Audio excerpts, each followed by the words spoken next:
Again, that we are exploring today sort of the rapid change around the world around us, the challenges of environmental leadership in this time of rapid change, and particularly the challenges from the perspective of the various sectors of the economy and the different roles people play in leadership. And I can't think of a person I'd rather have this conversation with more than Bob, because I think in the past 2 years, you've pretty much touched all the sectors and all the roles in a very high level. Bob has 30 years of experience in environmental leadership and more than, and a long list of roles that he's played and positions he's held on his CV. I won't take our whole time describing it, but Bob ran this Department of Environment, or whatever its nomenclature is, in the state of Maryland. He ran the Air Division at EPA, ran the Water Division at EPA. And then from 2009 to 2014 was the Deputy Minister of EPA, the #2 official there. So saw the agency from about every perspective that he could. Since he left EPA in 2014, Bob has been the president of C2ES, the Center for Climate and Energy Solutions, if I've got that right. Which was formerly the Pew Center for Global Climate Change, for those who knew it under its old auspices. And there he's taken on this challenge of tackling climate change quite front and center, but also has taken a role as a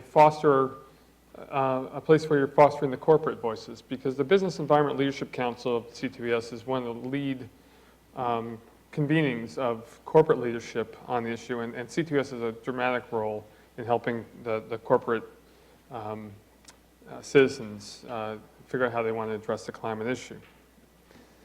So it's been, Bob has really served in leadership positions across the sectors, across the levels of the government, and has seen this from almost every issue. And then we've been talking about, of course, has seen the change come in many forms and more rapidly. So I wanted to start us talking, and just pulling a little bit from some of the last panels and some of the work you've done. You're a citizen of Washington, D.C., and are aware that the laws of Washington, D.C. are somewhat static. We're not in a legislating world in Washington, but we have a lot of these environmental challenges that are coming at us fast and furious, and they're new issues. So, what lessons, from your experiences do you have in terms of how can we use what is a static and increasingly old statutory infrastructure and legal infrastructure to address these new change factors coming at us today? Well, that's a great question. A lot of what we're talking about here with the rapid rate of change, you would think that would require a rapid rate of adjusting our legal frameworks. But we all, I think, know and can lament or not the difficulty in trying to do that. Sometimes a little easier at a state level, and states can do a little bit of experimenting on this stuff, but at the federal level, you're really in a situation of trying to look at what's going on out there, and there are a lot of things going on, and we had a session on data today that was really, and the amount of information that's available, that can really change the way we implement existing statutes. And I sat in on the regulatory session, just the last session, where we were talking about nanoparticles and genetically modified organisms, and in the United States there is no law on any of this, so we use things like the Federal Insecticide, Fungicide, and Rodenticide Act. Some people call it FIFRA, but that law was enacted in 1945. So we're using existing statutes, but in new ways, where you have lots of data or new technology. Something as simple as what we call a state implementation plan under the Clean Air Act, which is going to be used to implement greenhouse gas reductions under Section 111D of the existing Clean Air Act, can also be used in very different ways if we have more information about the non-attainment area or the monitoring in the non-attainment area. When I first did my first state implementation plan working for the city of Baltimore, in 1974, I think it was, we had 3 monitors in the entire metropolitan area. Now most areas have more monitors than that, but we're moving quickly into an era where everybody will have a monitor on their cell phone. So instead of like 6 monitors in the metropolitan area, you could have hundreds of thousands. And you could have real-time data. And you could see where the non-attainment area is moving around in the metropolitan area like a storm front. And this is very different than the way we were thinking about implementing state implementation plans in the 1970s, and can really affect the way we go about using that existing statute in new and interesting, more interactive ways. So I think there's lots of creativity there. But one of the key points is that this information is going to be coming from a lot of different directions. And again, one of the other sessions today where we were talking about that explosion in information, which is being used a lot in the commercial arena to understand your Google searching and then what people might want to market to you. The same kind of work can be used when you look at corporate information corporations have and information government has, and to a certain extent, non-governmental organizations, from universities to non-profit organizations. You could have a fairly significant amount of information that could be used in very different ways. So let's dream for a second. I'm intrigued by this SIP concept. All right, so if you've got the city of Baltimore now, having to comply with a SIP, and you really have 500,000 citizens of Baltimore with handheld smartphones collecting data. How does EPA even manage that data, and how does the law react to that data? I mean, as I think of the SIP planning process. The people in the audience here are trying to think about that. I just want you to know. Okay. Well, we'll see how you do, and we'll test you afterwards. But as I think of the SIP planning process, you've got the ambient air quality standard you're trying to hit. You've got a plan that the state puts together, and then you monitor. You monitor, are you in attainment or not? Yeah. And then if you don't, there's certain hammers that the federal government has to ask the state to go farther. But that happens on month cycles or maybe year cycles in terms of this is data that might, as you said, there may be a plume going through and all of a sudden downtown's not in attainment. So how does the agency execute that? And also how does the law handle that? I mean, yeah, well, right now the way it is done is exactly as you said, Tim. There's a great deal of averaging that goes on. There's this technique that EPA calls weight of evidence, or WOE, I used to call it. And you look at these multiple year averages. But the truth is that the air over a metropolitan area, or over the eastern part of the United States, or over the Rocky Mountains, is not a homogeneous mass of air moving around. It is very heterogeneous, and some data I've already seen where people have done some more granular analysis. You can do isopleths of the everybody know what an isopleth is? You might want to. The ones that didn't raise their hands. It's like the ones that it's like maybe looking at a topography map or something like that. Where the different levels would be. If you think of elevation on a topography map, the higher the elevation, the higher the concentration might be, and so you use different colors or different lines. So you can do that kind of map, and you would see, and people have done it, and you'll see that it's not different. I don't know how that can be used. I mean, certainly the law would not prohibit that information from being used, but how that would manifest itself in day-to-day implementation, day-to-day communications with the public, all of that is ripe for change. But the key here in your original question is using the existing statute, right, and using the explosion of technology to have better service to citizens and better information to how the regulatory process works. So the other thing you mentioned is that a lot of this data is in the hands of corporations as well as in the hands of the citizenry and the government. And well, actually, let me use Fred Fred Krupp, who spoke previously. He defined corporate leadership on this as an evolving beast, right? It's no longer just, okay, the to create sustainability goals for your corporation, but you need to make your voice heard. The other thing is it sounds almost that the corporation could be a partner in helping assess and the government address environmental concerns.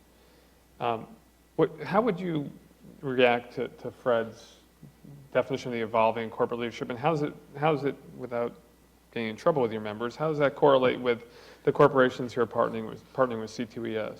Yeah, well, I mean, first of all, when you look at the title of our overall session here in the birthday party, it's kind of a weird thing to do in a birthday party to talk about leadership in a time of change, but I've seen my children do it. Yeah. The idea, one of the ideas of leadership there, Fred, I think, laid out pretty nicely in his talk earlier, and examples with specific examples. But none of those broader categories of government leadership or corporate leadership or citizen leadership is a monolith. Corporations, there are many kinds of corporations. There are corporations that are in the technology business. There are corporations that are very consumer-oriented, like Best Buy or Walmart or McDonald's. There are companies that, anybody ever hear of Diageo? It's one of the largest companies in the world, and it makes alcoholic beverages of all kinds. And so every one of their products requires agricultural products. Think about that. And then when they start thinking about climate change and sustainability, they're worried about agriculture on Earth, not just in the Central Valley of California. So these companies have different reasons for thinking about this. Some is their brand, some is what their consumers are demanding, some is how they run their company, some is the danger that they may have from climate change. And it's very different for the Target stores or Kohl's, who are all doing very many really good things on sustainability. It's very different for them to think about this than for, let's say, an oil and gas company who's in the business of mining and using and extracting hydrocarbons. Coals can become more and more sustainable, but what's the sustainability pathway for an oil and gas company while the Earth needs these products for some period of time? So how do you manage that transition? So their interests on how to work in this arena are going to be different than the other ones, but they may not be that different from a perspective of what they can do. And here's the key that I think I've really hooked onto in the last year as I've been working more with some of these companies, is that when we think ahead of a time of rapid leadership, we really have to be thinking about how we can pull all of this together. Because these linear processes where you do a regulation, it gets out for public comment. I mean, I know we got to follow the Administrative Procedures Act and all that kind of stuff, but the process of developing how we work with the data, how we work with the different interests that motivate both consumers and corporations and governments, that leadership when there's rapid change has to coalesce more quickly and more rapidly. And you have to be able to look at the corporate players in a way that plays to the strength that they each may have. And so I think that one thing I've learned is that they all have strengths. I've not, and I know that this is going to sound like it's wrong because you must know one that is in this mode, but I have not met any significant global or national corporation who does not recognize that climate change is happening and it's going to affect them. Now, it deteriorates very rapidly after that on exactly what they think we should do about that. Mm-hmm. But they all think we should do something. And they're looking for certainty, they're looking for a rational approach, and I think that you have to play to that. So each company, it may be in a different place on how you engage them and get them to be help in the leadership role. I'm realizing how fast time goes, and as we talk about this, I do want to leave some time for the audience. The other sector I should bring up of the economy is, of course, the one we're sitting in right now. The reason we threw a birthday party with this theme was not because it's because we're quite nerdy, but but also because, you know, what we're really trying to think of is if, as we go to our next decade, you know, what's our role, and as the world changes around us, do we have to change to adjust to it? So it sounds to me that you have corporations and nonprofits and the government sort of struggling to figure out how they can come together and share data or have a nonlinear policy path in terms of, you know, how they begin to address these problems.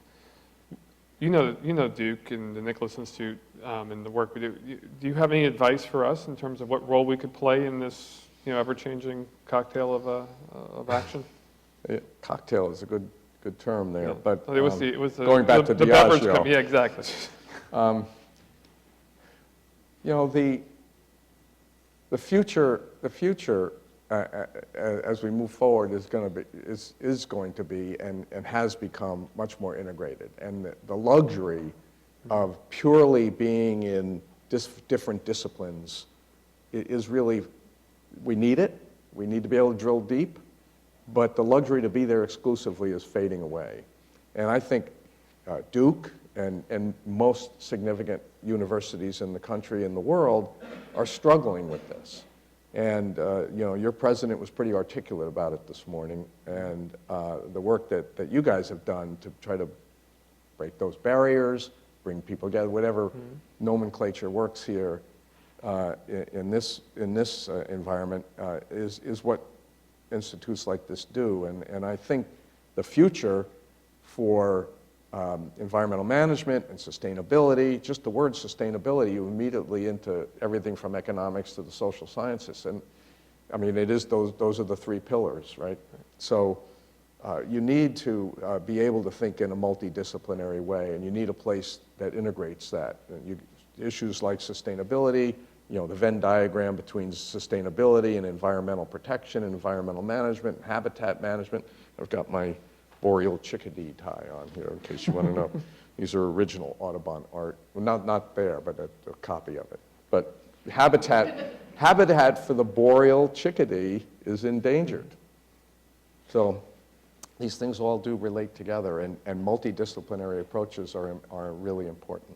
So the other thing that has intrigued me in our conversation about this, the interaction between publicly and corporately acquired data and what the government can do. And you can just see the host of trust issues that might happen between the sectors, as well as the privacy concerns and the like. How about, could the university help work through, I mean, we have colleagues here work on data centers where we only aggregate the data. We keep the privacy, you know, as a sort of a trusted and analytical engine. We aggregate the data together and don't have the privacy concerns about the individual data. Are there roles that the academic sector can play to help sort of allow the logical collaboration between public and private on these issues where it may not happen otherwise? Yeah, I think for sure. I think all of those different actors in the process of environmental management and sustainability, their sense of universities being a safe place to collaborate is definitely a powerful tool. Mm-hmm. On the data, I think universities can be a certain repository or aggregator, as you mentioned it. You know, some of that has been under attack. You know, particularly on data, aggregated data that's been used in some of the modeling that people do, whether it's for climate change or public health and epidemiological data that's been used for public health analysis for air quality standards. You know, members of Congress have tried to figure out a way to get at that data so other people can do analysis of it. And so you've got this push and pull. You know, I'm not going to try to question anybody's motives there, but you know, the idea of transparency is also pretty important. You know, all right, you're going to make me implement these regulations, but how did you determine that I did this? Where is that? You know, can other people look at this information? So we have lots of issues with all the data we have, but universities can play an important role there, and I think that's an important aspect of what that sector of our society can bring to the table, that safe place for both information and course, data and information, as you know, are two different things, right? Yeah.